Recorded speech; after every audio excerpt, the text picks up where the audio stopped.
Продолжуваат проблемите со агресивните кучиња скитници, откако во населбата Аеродром Куче нападна деца и возрастни. Вчера во населбата Линден 38 годишна жена била нападната од 4 кучиња скитници, при што едно од кучињата ја каснало во пределот на грбот. Оштетената случајот го пријавила во МВР, пошто побарала лекарска помош во ургентниот центар на инфективната клиника каде и била констатирана телесна повреда и била пуштена на домашно лекување. Од клиниката за инфективни болести и фебрилни состојби велат дека редовно секојдневно се упатуваат пациенти со повреди од каснување од кучиња. Ваквата состојба се случува десетици години наназад, велат од клиниката.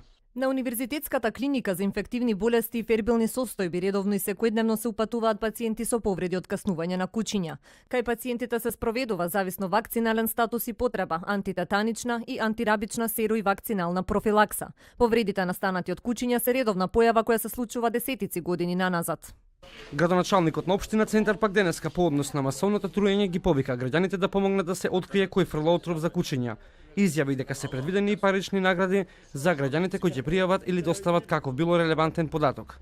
Ние како општина превземаме чекори со нашите служби, таму кај што ќе добиеме пријави, веднаш да испратиме луѓе да расчистат колку што може тоа да се расчисти, за да не ни се случуваат тие масовни труења на животните скитници, но знаеме дека станува збор за отров кој што штетно може да влие и на луѓето, пред се на најмалите. Ке донираме дел од нашите средства како награда за било кој тој што ќе ни даде било каков податок што ќе ни помогне во разоткривање на луѓето кои што го прават тоа.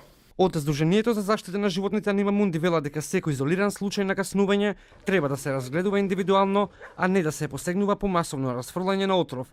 Велат дека ќе ги тужат луѓето одговорни за труење на бездомни кучиња на јавни површини. Организацијата бара од граѓаните помош за да се лоцираат потенцијални трујачи. А веќе во недела неформална група на граѓани ќе излезат на протест против труење на кучињата и мачките на град Скопје.